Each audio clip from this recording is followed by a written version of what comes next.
Hi, and welcome back to another episode of Unicorns Do Exist. I am your host, Vanessa. I wanted today's episode to be fun, uplifting. I feel like my last couple episodes have been a little dark. But I mean, it's what I was going through, guys. I had a little dark period that I had to overcome, and oh, I'm so happy that is done now. I wanted to kind of give you some chisme, a little life updates, and talk about which is one of the things that I really love. I love love, and I think that more women should love love. I don't think the dating pool is as bad as people make it seem. It's not. Remember when I was with my ex, she would always be like, "Oh, it's so scary out there. It's so ugly out there. You don't want to be dating.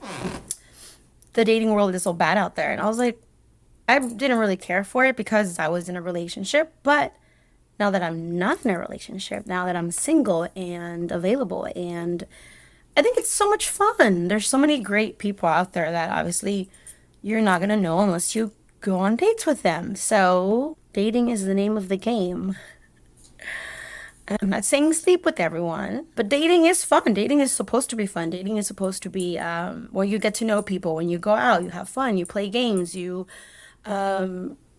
discover yourself, discover how to flirt, discover. I had to learn how to flirt all over again. I used to be the best wingman ever, or wing girl ever, and it took me a minute to get back into the whole dating scene, which rightly so. I'm not trying, once again, I'm not dating to get married.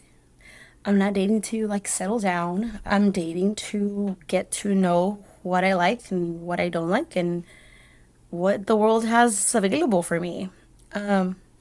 With that being said, let's get into the episode. And when I mean date everyone, I don't mean sleep with everyone. I mean date everyone, become friends first.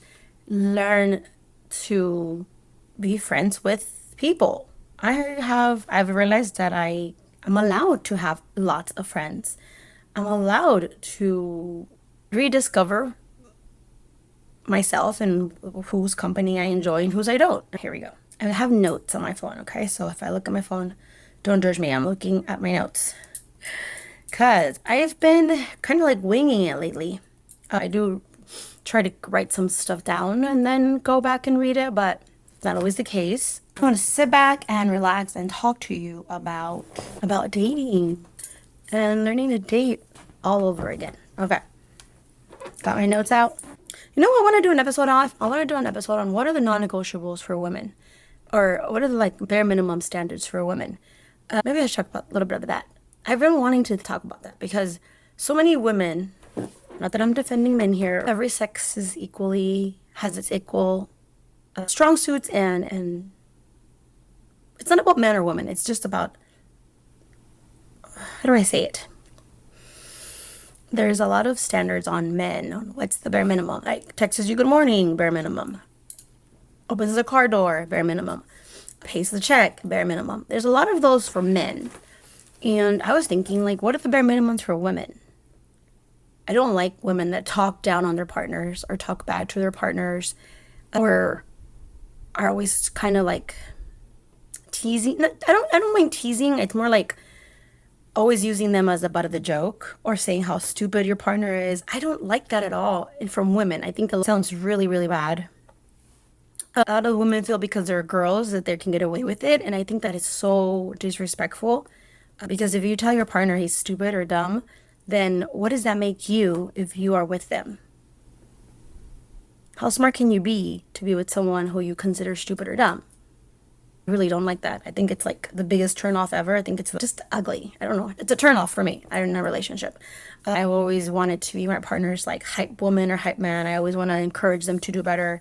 I don't know if that's just me. I think that should be a standard for every relationship. Like you should be your partner's number one supporter, number one hype person or hype woman or man, and truly want them to do like whatever it is that makes them happy and truly succeed in everything that they do. That's just me. But anyway, that was one of the things I wanted to mention. But let's start the podcast. I don't think enough people talk about how weird it is to start dating after being in a committed relationship for like 10 years.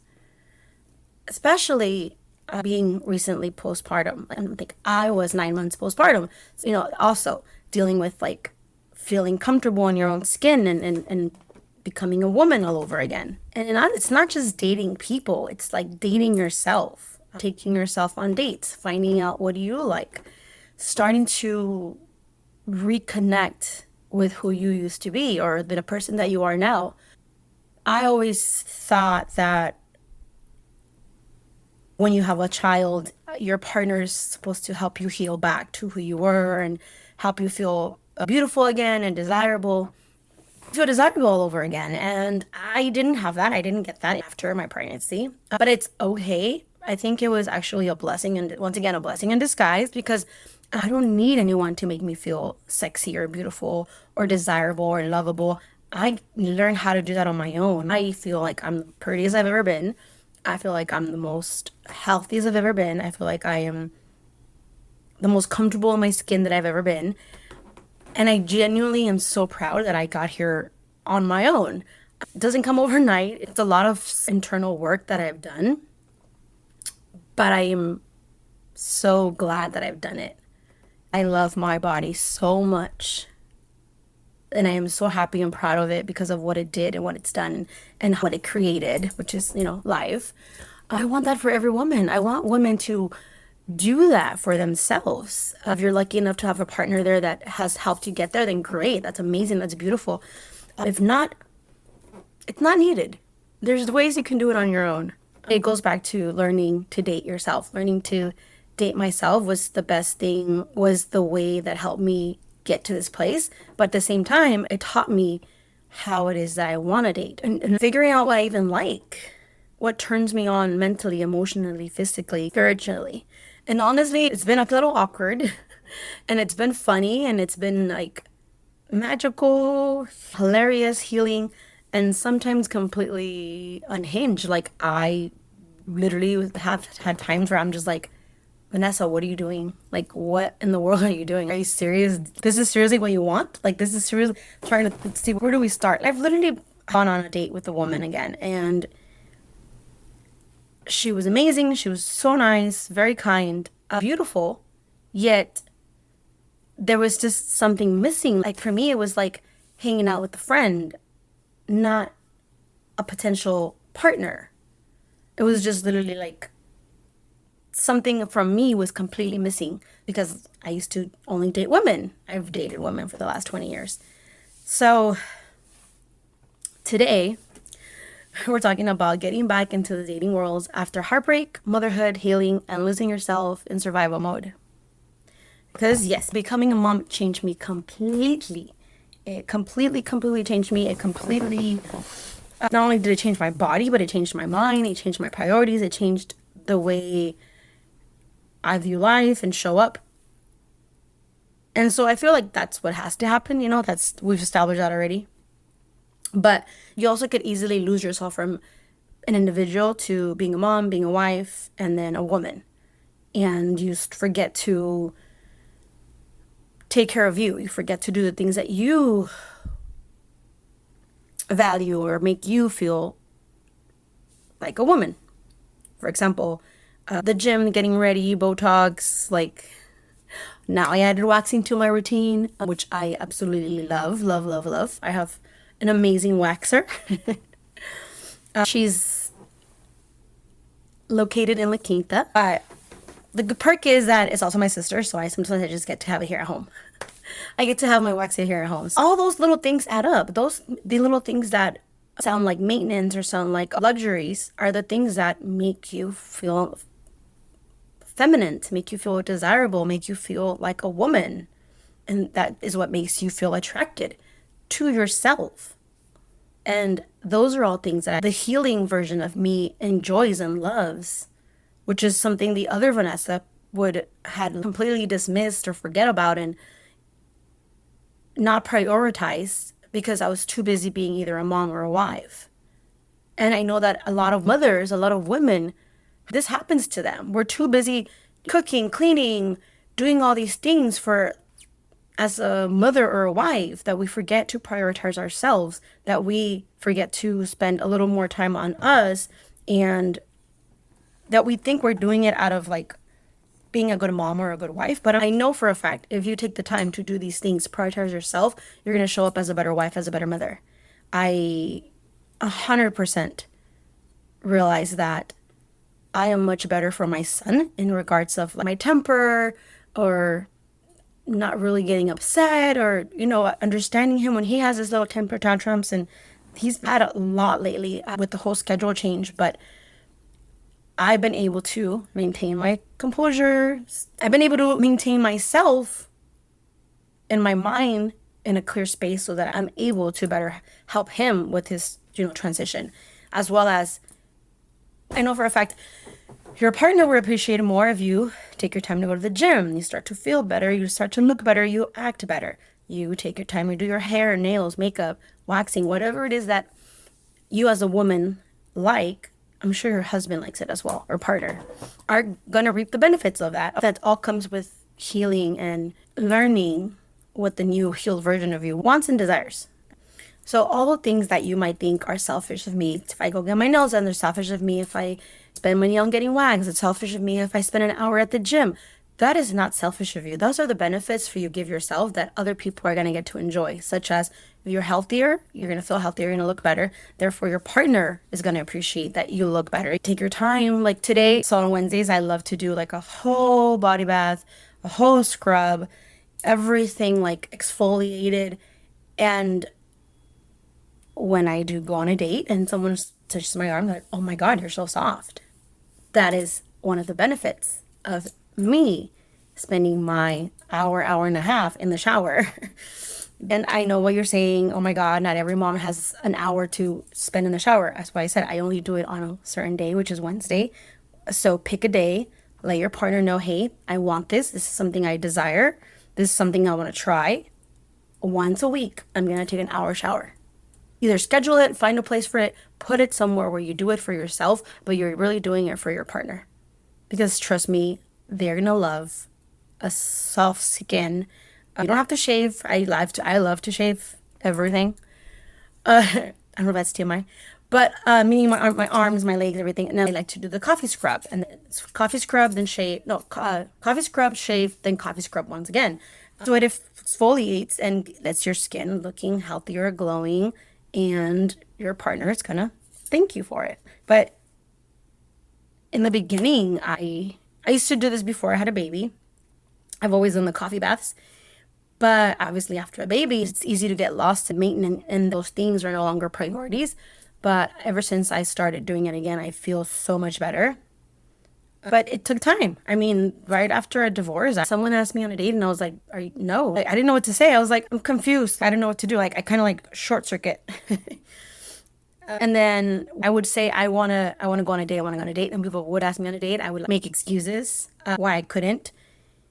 Even if it was like a Wednesday or Thursday, I would start like, just kidding, my mom's calling me kind of thing. I finally did go on a date with this girl, and like I said, she was really nice. She was really cool. But I just felt so out of place. Like I just didn't know what I was doing. And this was just this November, December. And then I realized, like, is this not my type anymore? What's going on? I've been a lesbian for the last 20 years, or according to me, I've always been a lesbian. Like I never felt a real attraction towards men before. Or when people would be like trying to flirt with me, I didn't really me. Like, I'm a mom. You can't flirt with me. Like, I just felt like I couldn't. There's so many rules to becoming a mom that I had to uncover little by little. Like, I couldn't do certain things, or I couldn't flirt certain ways, or I couldn't talk certain ways because now I'm a mom. Like, that doesn't go with me. Oh my God, this is funny. Okay, so the first time I did the Hinge thing, I guess I put like, I am a lesbian, but I'm interested in. Oh yeah, I'm a lesbian, but I didn't really choose men or women. I just put everybody, and then I put like, no commitment, nothing serious, figuring out what I want, something like that. And I got a bunch of messages from all these guys really quick. And they were like, do you want to go out today? And I was like, no. One guy asked me, like, do you want to go see a movie today? I was like, no. And another one is like, oh, what are you doing this weekend? I'm like, nothing. I don't go out on weekends. And so one of the guys that was more like friendlier about it. And so he's like, hey, so can I ask you something? Like, what do you mean by non-commitment, blah, blah, blah, blah, blah. Like, if you don't want to go out. And I was like, well, I just don't know what I'm doing just yet. This was all in one day. And I'm like, oh, well, I'm new to the dating world and I'm just downloaded the app for the first time and I don't know really what to put. And he's like, okay, well, let me give you some pointers. He's like, it sounds like you're just down to fuck. And I was like, what? No, that's not what I'm saying at all. He's like, yeah, probably shouldn't fill it out like that. I guess the way I filled it out made it seem like I didn't want anything serious. I just wanted to go fuck. And I was like, oh my God, no, that's not what I meant at all. He's like, yeah, that's what it seems like. He's like, that's what it seems like to me. That's what I was asking. And I was like, oh, okay, well, thank you for the pointer. I immediately deleted the app after that. So I was like, nope, bad idea. I deleted it. And then I think like a week went by and then I was like, okay, let me try it again. But this time, let me be a little more specific or serious. I put only women, women looking for women. I didn't want a relationship. I didn't want monogamy, all that other stuff. So that was also cool. And you get to swipe and figure out who you think is attractive and who you don't think is attractive simply by a picture, which I think is kind of silly. But anyway, I got a couple of matches, started talking to a couple of people, and then the like, hi, how are you? Just felt so heavy. Like you don't kind of like you don't really care how am I? You don't really care. Why are you asking? And so then I realized, okay, I'm not ready. So that lasted 3 days this time, and then I deleted it again. So I think I did that for like 3 months, where I would add the app, delete the app, add the app, delete the app. I finally just deleted it completely, and I'm just like, I'm gonna stick to the old way, like meeting people in person kind of thing. But even then, I meet people, and at the beginning, I was supposedly ready to date, but I wasn't. I would meet people, and then I would give them the wrong number. Or I would meet people, give them the right number, and then never reply. Or I block them. That's kind of what I do more. I'm more because I'm very nice, very yes, thank you, okay, here you go, and then proceed to give them my number, and then just never answer after that. But what I have been doing is where I give people my Instagram instead, and now I'm learning to like keep it friendly on Instagram and learning how to date that way. It's been fun. It's trial and error. That's what I'm going with, but I do find there is a lot of men with zero emotional intelligence. They just don't get the hints, or you literally have to spell it out for them. And so that's okay. It makes for good conversation, especially when I tell people that I had a son, but I don't have a baby daddy. They always find that very, very intriguing.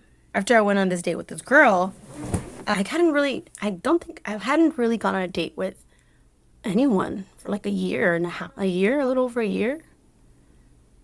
So it was very strange. I was very nervous, but it was a good experience. Like I said, she was a great woman, lovely woman. But also understanding like the age difference, like I'm 39, yet I don't feel 39. And so then I see some people who are in their 40s and they look so much older than me, to me. And then I realize that they're barely 42. But then I'm like, wait, that should be my dating pool range. But for some reason, I'm hesitant to it. I don't know. I don't know if it's just me. And then there is some men or other people that are in their 40s, and I'm like, oh my God, they look great. Like, I don't even know if I'm not making sense. How do I tell you about this dating stuff without making it so awkward? So, I went on a date with a woman, and that didn't do much for me. Really didn't. It was actually I found myself very awkward, and there was like for sure no chemistry on my end. I think on her end there was a lot of chemistry. And then the kiss was, I thought I forgot how to kiss. I was so awkward.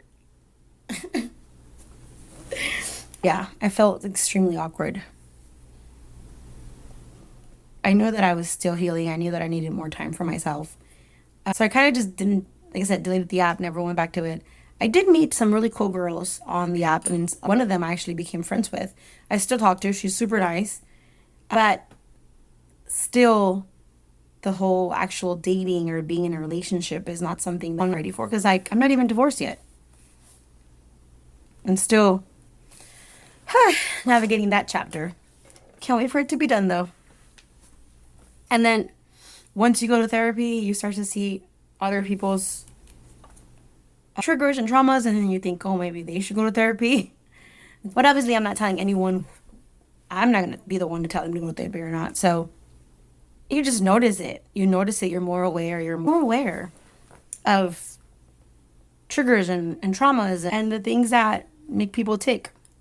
I thought I was ready to date, and then someone asked me, what are you looking for? And suddenly I needed a nap. It was like a drag. Yeah, like when people ask me, what are you looking for? I don't know. I don't, and just the fact that I don't know is sometimes not what they want to hear, of course, because a lot of people are dating for a relationship. I just don't even text back, or I don't even reply, or if we're in front of each other, I'll be like, I'm not looking for anything. And it just makes it seem like a lot of work. At the beginning, it did, at least. At the beginning, it made it seem like so much work that I just kept putting it off or not even trying. And I just reconnected with an old friend and I dated. And that's when I realized that I am currently rediscovering my feminine energy. Like, I really like being a girl. I've always liked being a girl. But I feel like a lot of times when girls date other girls, like at least for me, when I was with my ex, I felt a lot like I also had to be a parent to a certain degree. I was always worried about their emotions, their feelings, their needs, and how they would react to certain things. Being in my feminine energy, dating a guy is not like that. It's so not like that. I'm sure that there is men out there that do need help and they need hand holding and things like that. But at the same time, I mean, I'm not doing that. It's easier for me not to do that with a man because I'm just like, I'm not doing that. You're a man, figure it out. Than it is for me to do it with a woman because women, I am more inclined to treat them nicer because they're women. Because I feel like as a woman, I would want to be treated with respect. More like a petal, more gentle, more, yeah, just gentle, more respectful versus men. You have to earn my respect as a man. I'm not just going to respect you. I'm not going to disrespect you either, but if, for example, you are going to talk to me potentially to go on a date, my bar and my standards are a lot higher for them than it is for a woman. And like I said, lately, I haven't even been attracted to a woman. There not has been one woman that I'm like, I want to go on a date with her. Like, there hasn't. Or I'm like sexually attracted to, or I want to be in a relationship with them, or anything like that. That has not happened. And once again, I don't know if it's because I'm jaded or just my body and mind completely switching on me and doing a 360 where I remember in the beginning when I started having these thoughts and ideas of like, is this guy cute? Am I finding him cute? Am I being jittery? Not jittery. Giddy over this guy? Which was mind-blowing for myself. Why do I want him to text me? Why is it a him? All of that really confused me, really messed with my mind. And having to tell myself like, hey, this is all a learning experience. We're all learning here. And being okay with it has taken me some time. Yeah. I remember thinking, how am I ever going to like be with another person? Or how am I ever going to date or hold hands or kiss another person? And then I was like, I just have to like rip the Band-Aid off. Like I just have to find someone I trust and just go for it.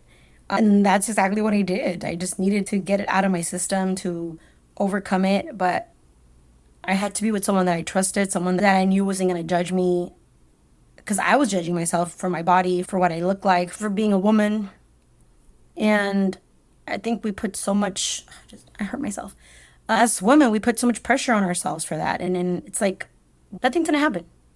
You shouldn't do that. You shouldn't feel guilty. Kind of the sin is not being gay. The sin is hating yourself for being gay. Same thing with this. What I'm doing isn't sinful. Me discovering myself, me finding what I like and what I don't like isn't wrong. Me hating myself for it is wrong. Me feeling guilty for it is wrong. And that is just conditioning. That's my conditioning from growing up in a Catholic household, from being a lady and being mexicana, y las muchachas no hacen eso, las mujeres no salen después de las 10, y all these little things that are not true. They're just simply what I was conditioned. So all of that was coming up for me, things like that. And then the guilt of like, oh my God, like I used to hate men, not hate them per se, but I used to think, oh my God, men were so gross. Men are so gross. They really are gross. I didn't even like how cologne smelled. I disliked boxers or anything that had to do with guys. I was like, ew, I'm never washing a boxers. And look, now I have a son and I'm pretty sure I'm going to have to wash boxers. And I would fought so hard to be a lesbian and be accepted by my family and have everyone be like, respect my sexuality and respect my partners, and so adamant about it that now I'm like, what the fuck? Like, this guy's cute. Why is it that I find him attractive? Why is it that I want to talk to them and go on a date with them? Like, why? And not only that, how do I come back out? Like, as now it's like coming out as a straight person after being gay for so many years. So it's like now I have to come back out as a straight person. Like, hi guys, just kidding, I'm really straight. Again, like, so instead of saying I'm straight, because obviously I'm not, I don't consider myself straight. I consider myself fluid. Thank God these kids have all these labels now for everything. I'm fluid. I guess it's like I go with the water. I go with the wind. Or whatever floats your boat type of thing. I don't even know if that's what fluid means, but that's what I'm going to refer it to. Because I know there's like pansexual, bi. Maybe I'm just bi. But who knows? Because what if I see a beautiful trans woman or a beautiful trans man and then something happens there? Then I have to switch who I am again. So that's why I'm just going to go with fluid right now. We're just going to say I'm in my fluid era. I'm discovering new things. I have been dating a man now, or actually I dated a man for a while, but it was very, very casual. Like, we dated, we hung out here and there. I'd known them for a long time, so that's what I made it safe, and I didn't really love him, and I think we'll always have a great relationship, which I'm very grateful for, because I'm not ready for a relationship. I needed to distance myself from them because I know they want a relationship. I know that's something they want out of me, and I can't give that to them right now. So I decided to distance myself from him. So didn't date anyone for a while. Yeah, no girls, nothing. And at the same time, none of these people could really come around my son. Like I said, I only have available dates, but then I met another person, and he, shocking once again, I was very attracted to them. And I don't know what I'm doing because there's so many differences in our lives. We are so very different from the way we grew up, the way we speak, the way we interact with others, the way we think, our age. Everything is so, so different. Yet, I am the most comfortable around him. Like, I feel like I can let go and just be a girl, like girly girl, or a little more girly. Even though I'm not good at asking for help, I realize that. At least from a man, I'm not good at asking for help. I've always been not just independent, but a tomboy. I've always been able, I just have to it myself. Like, I don't even think about it. I just go into, I got it. Learning how to, one, ask for help, two, allow them to like pay. That took me a minute to even get comfortable with certain people. On a date, it's awkward for me. I want to go ahead and do it, but then it's like, well, no, because that's their role. If I take you on a date, like women, if you're a girl and I'm asking you on a date, I'm going to pay. I know that. That's just my thing. But if you're asking me on a date, then you're going to pay because you asked me.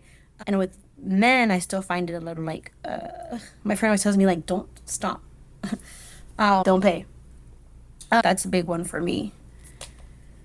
I think it has to do, and I don't want to say it's self-worth because I know I'm very valuable. I understand that I bring a lot to the table. Actually, no, not even. And for a while, I didn't even want to date because I'm like, what am I going to bring to the table? A divorce and a kid? Like, I have nothing to offer.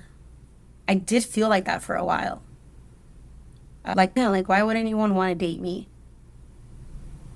if it wasn't for like the physical part. And so a lot of the times I would just dismiss people or dismiss men because I'm like, oh, you're just trying to like fuck and or trying to have sex, and that's not what I want right now. That's not what I want from certain people.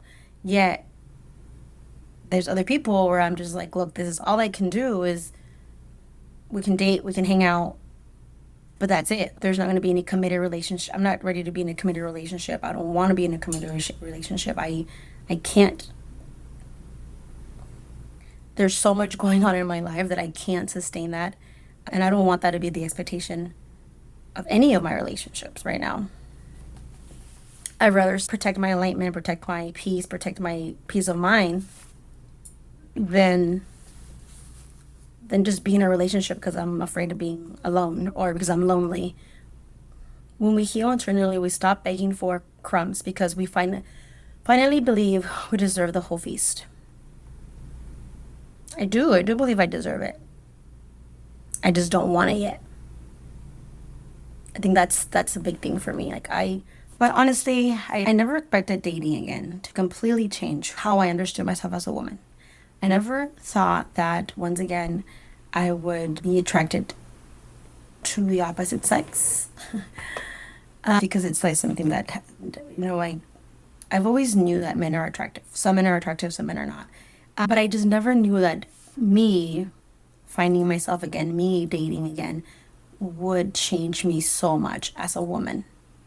My priorities, my expectations, my wants and desires, especially after being in a relationship with a woman for 10 years or only dating women for the past 20, I honestly thought I knew what love, attraction, and connection felt like. And then I went on a date with a guy and something shifted in me emotionally, physically, and energetically. Not because my past wasn't real or not because I was lying to myself, but because I've been evolving. I am evolving. And that's why I wanted to talk about how terrifying, how beautiful, how confusing, and healing it has been to date again, to meet new people, to find myself attracted to the opposite sex, and allowing myself to embrace it. Yeah, to embrace it. And for the first time in a long time, I feel like I can completely be feminine in every single aspect of that word. I never really realized that I wasn't. Like, I didn't realize that I did so much. I was so much into my masculine energy for so long.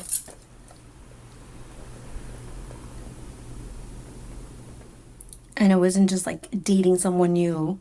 It was more like finding a whole different side of myself that I'm sure was there always, but I just never felt safe enough to explore. Never allowed myself. I carried so much baggage with me growing up that I just completely closed that idea off and even felt somehow superior than other women for not liking men.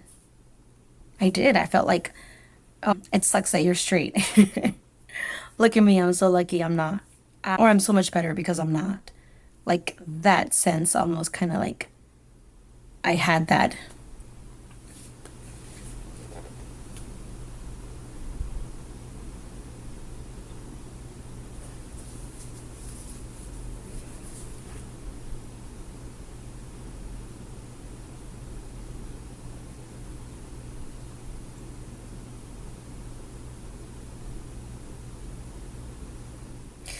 I said I don't think my past was fake. I think every version of me was real in that season and at that time.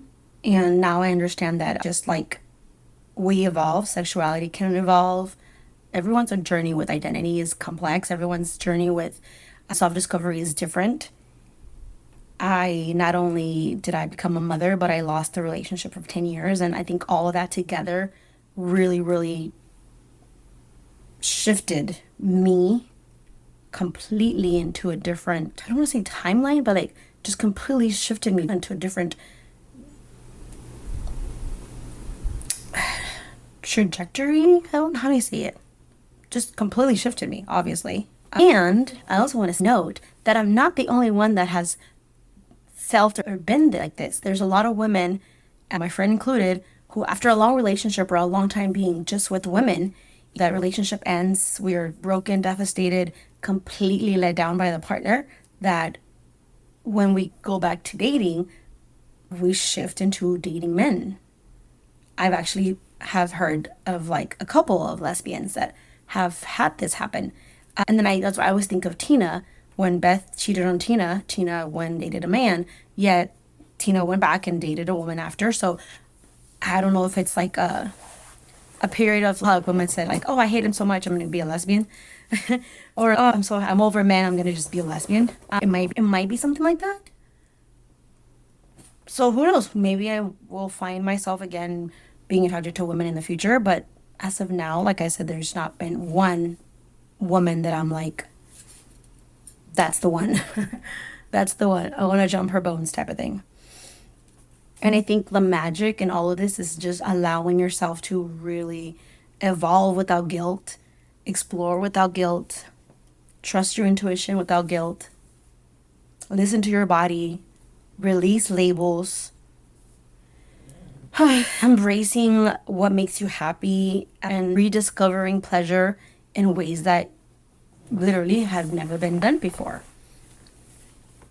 And I've been focusing on fixing my feminine energy, like understanding myself more as a woman. And I don't know if that has something to do with it, but I love and will continue to explore the goddess side of me because I do believe that women are goddesses. That has made that shift in me mentally.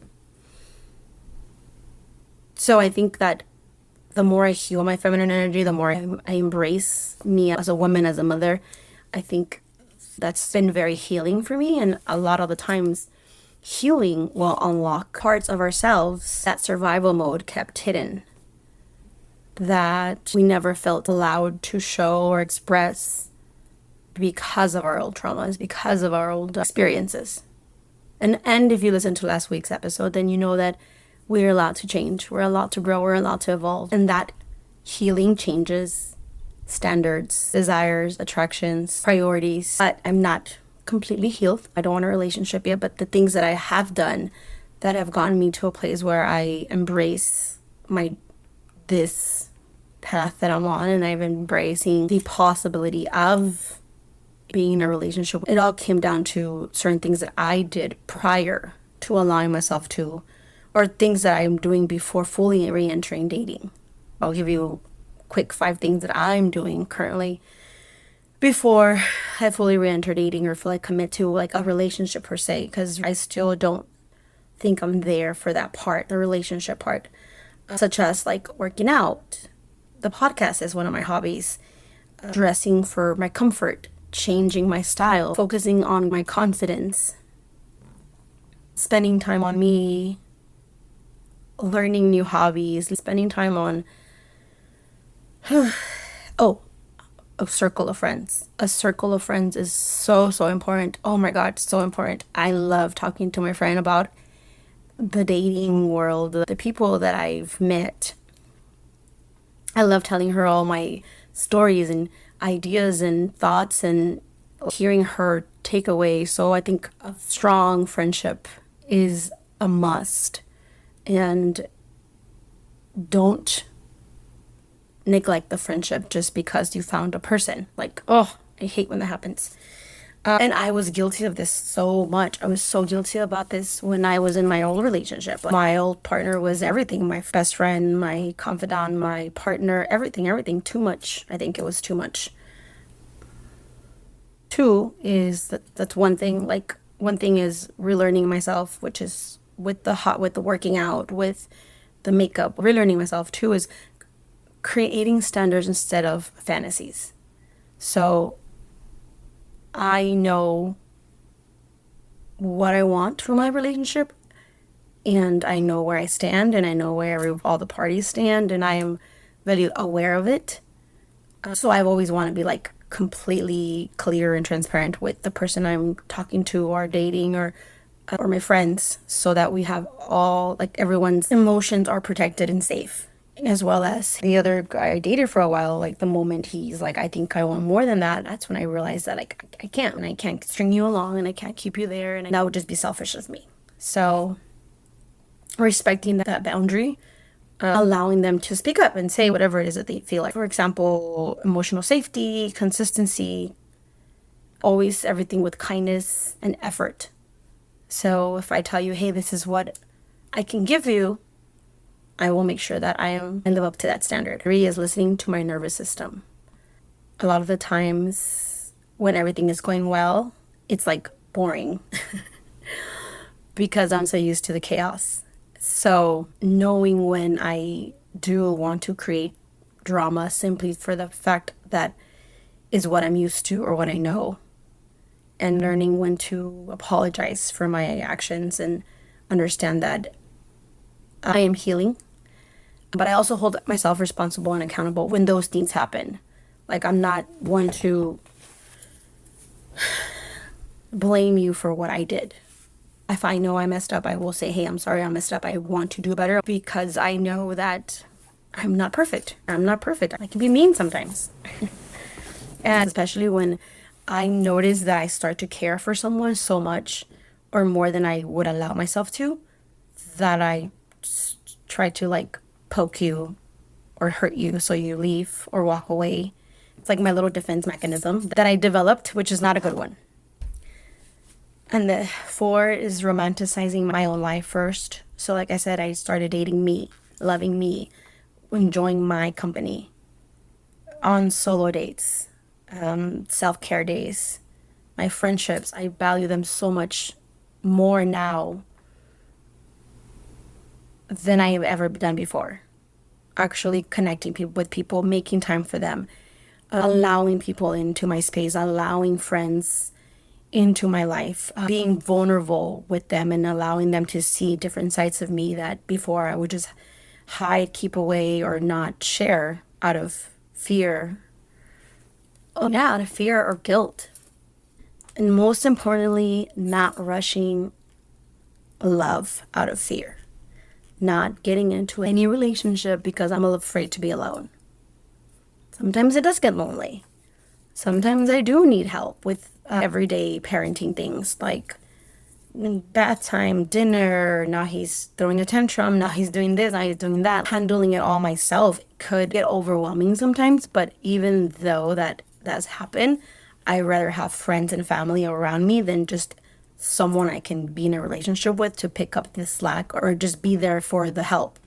And that is something I see a lot of people do, especially single parents. They just want someone there to help, and that is not me. That's not gonna be me. I don't want that to. I've seen a lot of, like, I have this girl I know, she would always go from relationship to relationship to relationship and bring them around her daughter all the time. And I'm just like, why? Why would you do that? Why are you allowing all these men to come in and out of your daughter's lives like that? And at first it was like, oh, she's too little, she doesn't know. But it's like, she does know.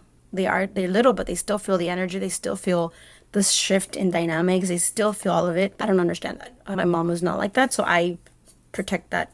That, to me, that's very sacred. I know that it's not always easy, but yes, like not rushing love out of fear. I also know that it's my responsibility to protect my child, nobody else's. And that is including his home unit and understanding the difference between friends and a significant person. But I did have my therapist and my coach. I did bring this up. I didn't want to talk about it because I was like, when I was navigating how I felt, I did ask her, like, I told her that was one of my biggest concerns, like bringing people around my son. And then she told me that I need to learn to trust myself, because if I'm trusting this person in my life, period, around me, then I have to believe that I'm a good judge of character, believe that I know and have certain standards for them to come into my life first, for them to then be in my son's life. So obviously it goes back to trusting me. And I think in the beginning I didn't trust myself because I felt like I already fucked up once with my ex, that how could I allow myself to do that? Therefore, I didn't allow myself to trust anyone else again. And so the more that I heal and the more therapy I go to, the more I understand that, like, okay, yes, the more I trust myself now, the more I understand, oh, okay, you are a good person. So therefore, you can be in the same circle or space as my son because I trust my judgment. As soon as something, obviously, I don't like or happens, then I know when to remove them or when to remove myself. But it all comes back down to me, my journey in healing, and my journey with trusting myself again and trusting that I am a good mother and I am a good judge of character. But it takes time. It takes lots of time. I don't know. What I also want to know is I want you guys to tell me, what is your worst date ever? Not like my first date with a girl was the worst date ever, but it was very awkward and it was just had me feeling out of place. Send me some in the comments or in the DMs when you guys see the episode. It could be anonymous or you can tell me who you are, but I would love to hear some of your guys' fun dating stories or first dates.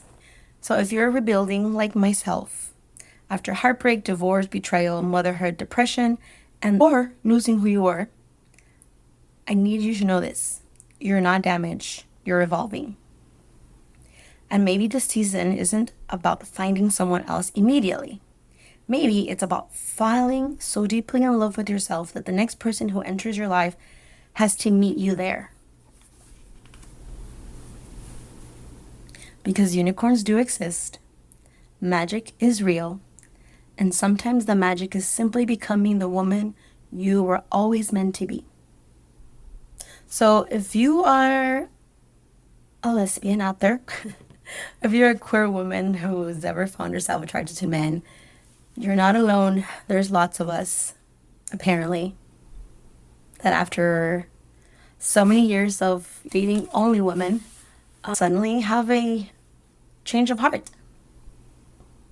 There's nothing wrong with it. We live in a world where, as long as everything is consensual, it's okay. It's not a sin. It's not frowned upon. It shouldn't be. Because people that matter don't care. And the people that care don't matter. I love Dr. Seuss, and that's the point. We're here to find out. That is why dating is so important. It should be fun. Go, date, explore, find what you like, find what you don't like. Make note of it. Make note when something really lights you up or when something is completely a turnoff. And learn to follow your gut. That is the most important thing. But yeah, I've dating someone who is completely the opposite of me. In every sense. But the standards that I hold for whoever I date are there. The metrics of respect to me, to my family, to my son is there. The matter of kindness is there. The fact that I do want someone who is intelligent in a certain sense where they can teach me. They don't have to know everything I know, but you have to know something that you can teach me. Because that's what you bring to the table. And I like that I'm learning so many different things, like never in my mind would I've ever even crossed my mind or been interested in if it wasn't for this person. So it's been fun. It's been a fun time. And we are also very aware of where we both stand. And I think that's the number one rule. Like, everyone needs to know where they stand. So there's no assumptions. There's no conflict later on. There's no resentment where things go from here. Let's call it a day, guys. Let me know what you think of this one. Let me know about any dates that you've gone on that have been fun, awkward, or just simply a disaster. I would love to know. Send me a DM, an email, or leave it in the comments. But don't forget to follow the podcast. Unicorns Do Exist on Instagram as well, and TikTok, so you know when I post every new episode. And thank you for staying to the end once again. Remember that unicorns do exist.